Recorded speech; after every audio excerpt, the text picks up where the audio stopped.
and all who were in Old Testament era to know that though he is going to go through the suffering, yet he will be resurrected. Okay, you don't believe it.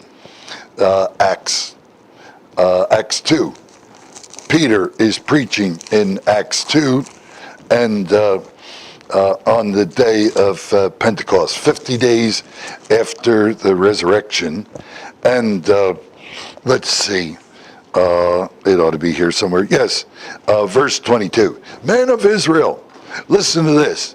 Yeshua of Nazareth was a man accredited by God to you, by miracles, wonders, and signs which God did among you through him, as you yourselves know. You're witnesses of this, come on. This man was handed over to you by God's set purpose and foreknowledge. And you, with the help of wicked men, put him to death by nailing him to the cross. Who put him on the cross? The Father and all of us. So you've got determinism here and responsibility. You've got Calvinism, you've got Arminianism.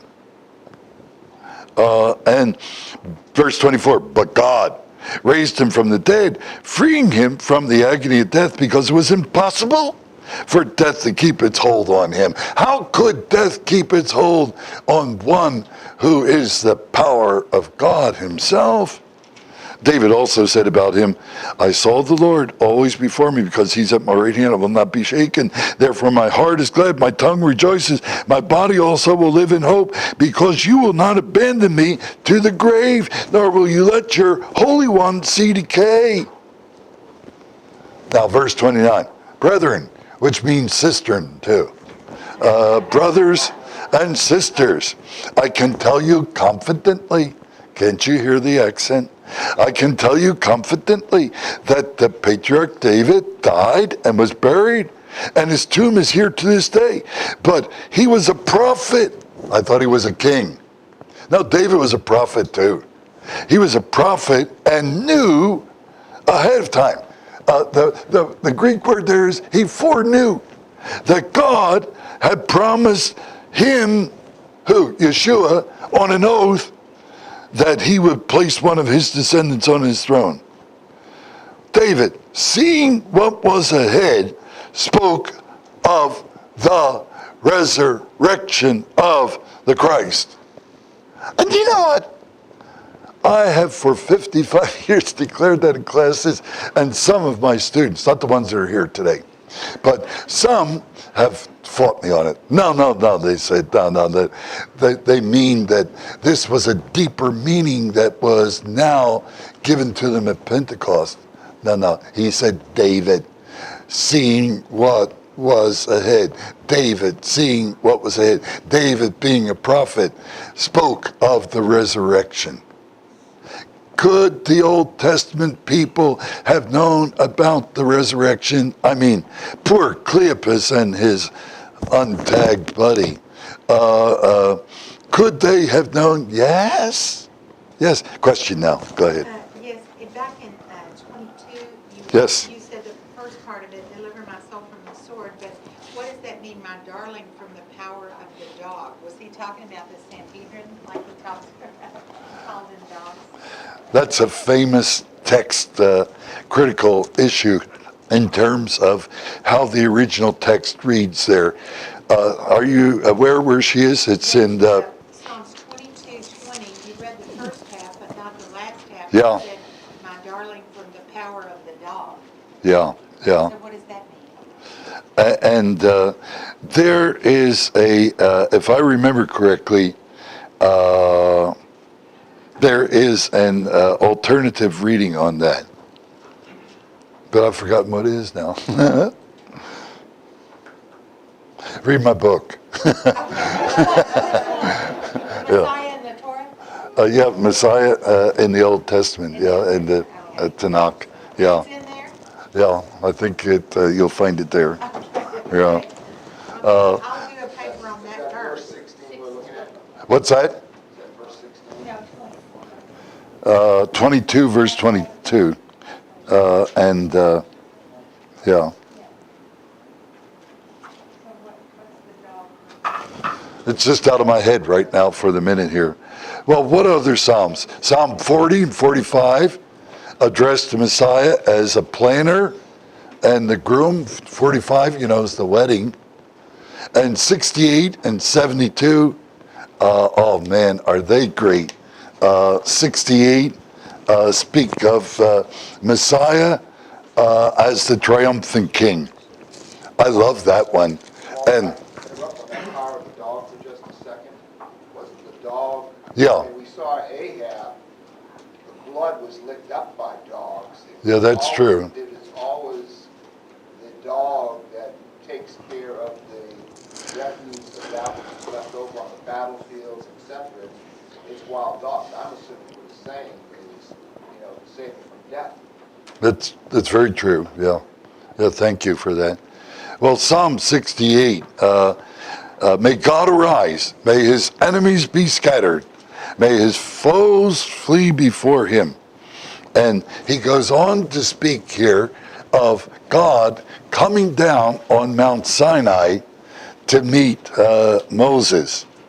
And his whole point here is that, verse 18, when you ascended on high, you led captivity captive, or led captives in your train, and you received gifts from men.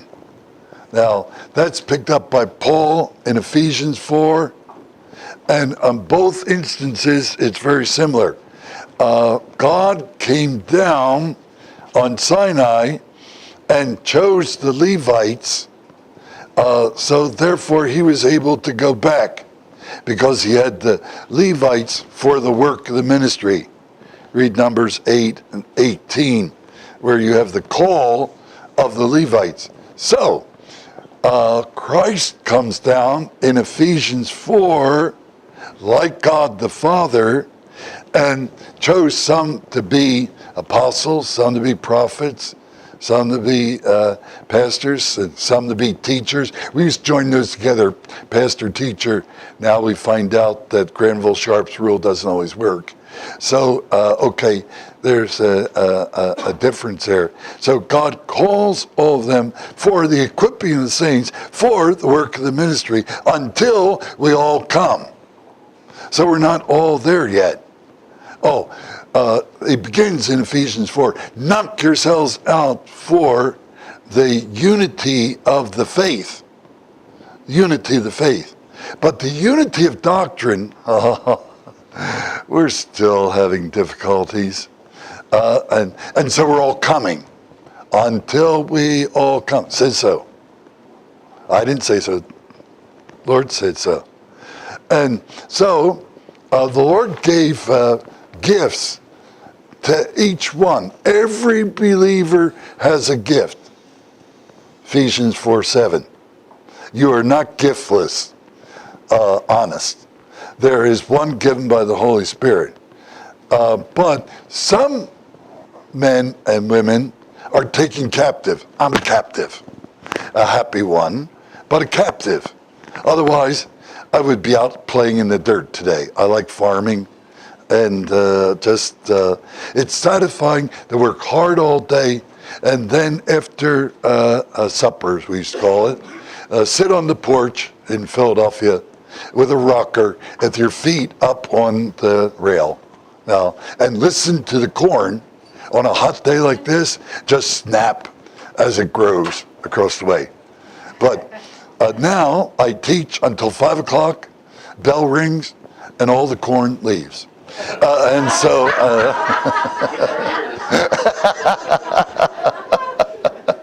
I have no idea whether it'll come to maturation or it's popcorn. But at any rate, so he said he gave gifts to all, but he took some captive. And those he took captive are for some prophets, some evangelists, some pastors, some teachers, for the equipping of the whole body to do the work of the ministry until we all come. In the meantime, what do? Speaking the truth in love. Speaking the truth in love. Ephesians 4:15. So, beginning of Ephesians, knock yourselves out, spoudazo in the Greek. knock yourself out, spudazo, knock yourself out to maintain the unity of the faith. Come on. Don't say, yeah, but you got a different view on women than I do. Maybe. Yeah, but you got a different view on the 6 days of Genesis. Maybe.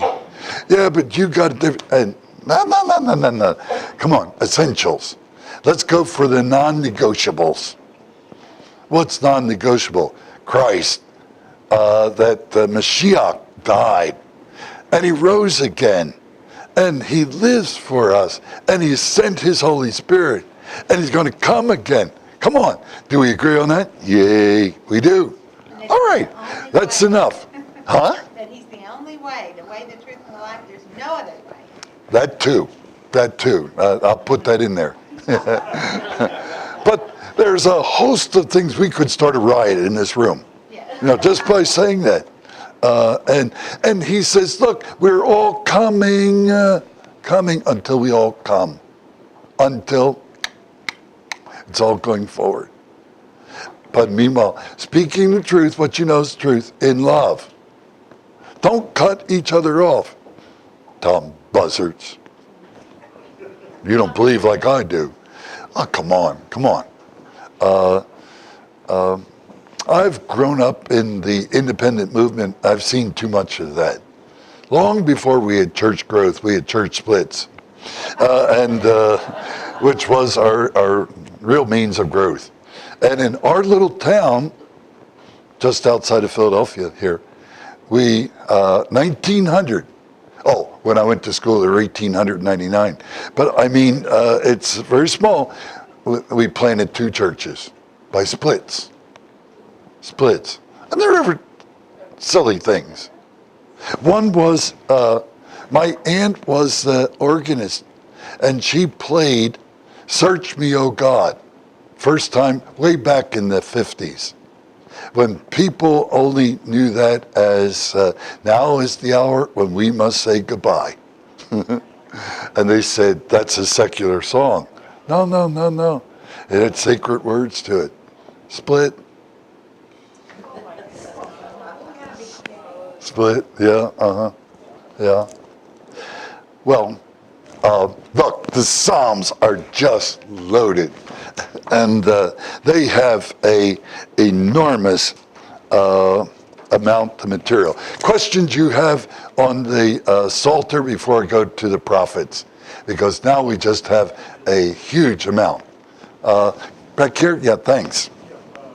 The next 2 where Peter said very plainly that David was not speaking of himself, being that his tune was still there, and that his author was speaking, David was credited as ultimate sin of the psalm. Why do you suppose there are so many interpreters, especially evangelical ones like Alan Ross and others, that take the view that that David was speaking of himself and it logically pointing toward Jesus? Why are these evangelical? Oh boy, you ask me why, which is the hard question. Alan's a great man, and his book on creation and blessing on Genesis is one of the best sources you can get, but every once in a while he misses it. I guess like all of us do. But on this one, it is so crucial, I don't know how he misses it. I have one of his colleagues, I won't tell you who it is, but he absolutely wrote a paper denying every messianic passage in the Tanakh, saying it's not there. It's only the New Testament that puts it there. And he's at DTS. Yeah, I can't believe it. So, you have that is there, and I don't know really what, because there's nothing theologically that would make them, from their own system, that would make them say that. That's what you're asking me. But I don't think there's nothing that forces them from dispensationalism to say that. Yeah, question here. I'm just curious about your thoughts about Isaac on the altar. You talked earlier about resurrection. Yeah. And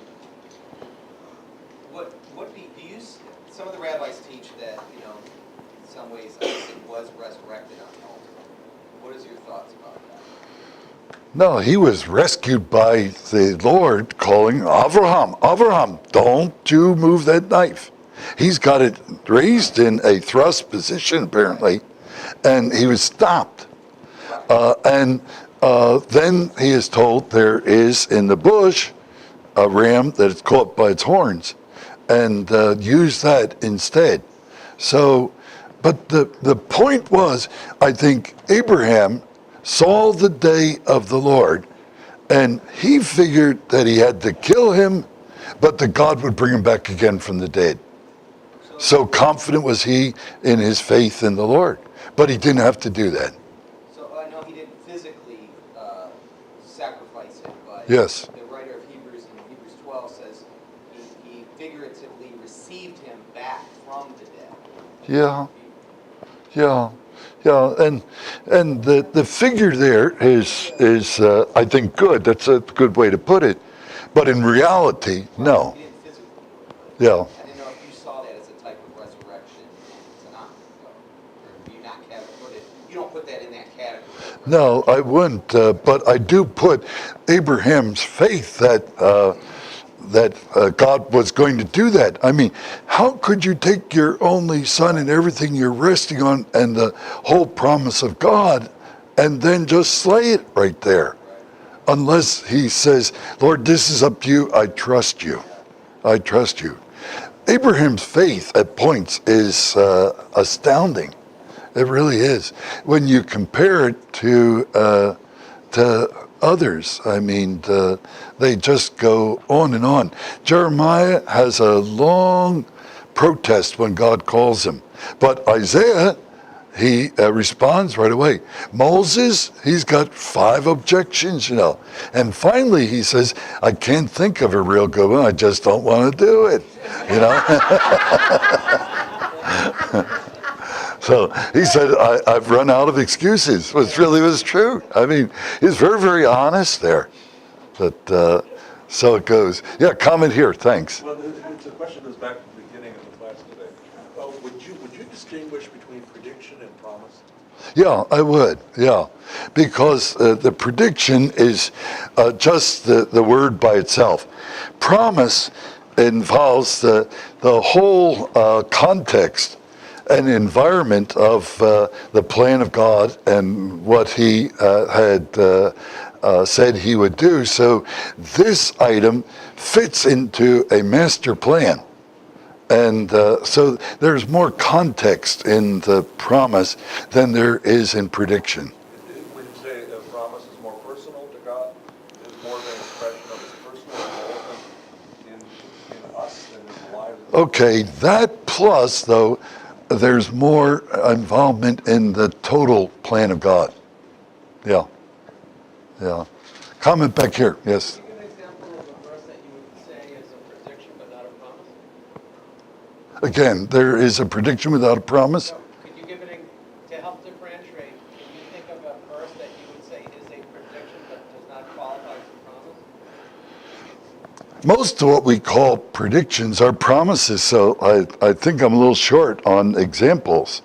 So Because- why you're just differentiating? Because there is a real differentiation. It would be a promise is a word that just says this is going to happen, and then it waits for fulfillment. And so it's an orphan word until the fulfillment comes, many, many generations later on.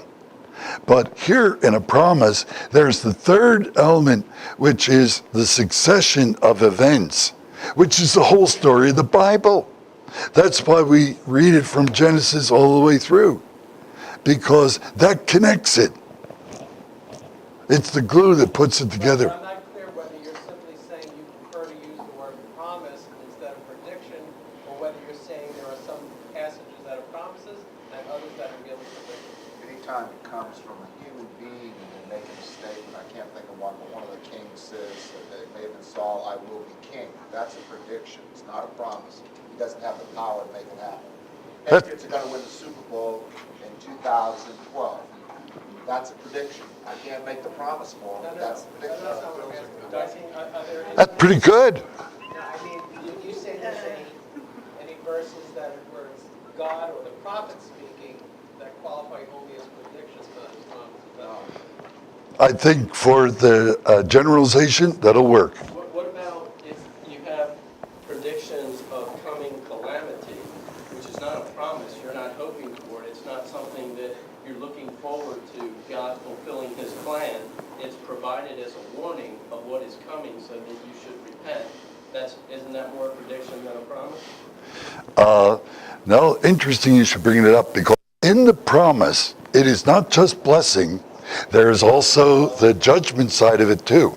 And every calamity is followed usually by a series. Look, I'm going to give you I'm not a prophet, I've warned you about that. But I really think God screamed at America on 9/11. And I think he got our attention. For 3 weeks, the houses of God were filled. They're just 3 weeks though. Then they forgot it. But that wasn't the end of it. I think we've had from 2001, we've had these things before, but these are all in the mega category. And one after another have come, all the way up to most recently the bank failures, in which we are just beginning to get some idea that our whole banking system could collapse tomorrow, like it did on October 29th, 29. Yeah, there you go. Yeah. And everything we had put away is gone. For those of us who retired, you put all of that there, but they just tell you it's gone. Well, as a matter of fact, in some of those, in 2008, a lot of us lost about 40% of what had been put away. Goodbye. They were just phantom dollars. They just went. And I think there is the same thing of the promise of judgment that continues from that day to this, increasing as they go. They just get more and more intense as they go. And so I think God is thereby doing the same thing. So I wouldn't call that a prediction. I'd call that in the promise area too. Yes? It sounds like mostly in the Bible there's going to be promises. Predictions are other people who might try and predict, foretell what is coming. That's the suggestion was made over here, and I think it's good. One here, and then here, and we'll take a break. Yes. Prediction, where it said that he would be born in Bethlehem. I mean, phrase it, that is a prediction. But it's a promise too as well, because that stood in the whole line of David.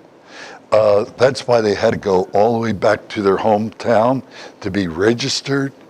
So that had history before it, and it has history since then too. So I don't see how we can get away from the promise, the means, and the result. 1, 2, 3. Promise, means, and result. Comment here.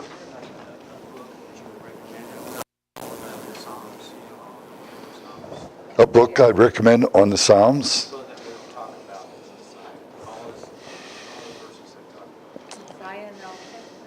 The one I would start with is go to the library here and get Barton Payne, Payne, the Encyclopedia of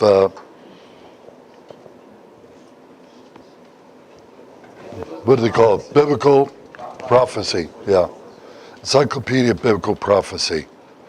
That may be online now too, so you can get the ebook form of it as well. The real good writers on this stuff are not the current ones. My generation and those that are following, we haven't really grasped the messianic import in the Psalms. But go back to David Barron. Do you know that name? Baron. What are some of his titles? Rays of. He did a lot on Isaiah, I think. He did, but he has on the Psalms too. But I think it's Rays of Messiah's Glory. He's one of the great leaders in the Messianic movement of many years ago. David Barron. Yeah. I mean, Dale should work on the Psalms, I think, isn't that supposed to be his? Yeah, although that one's a little hard if you don't know Hebrew.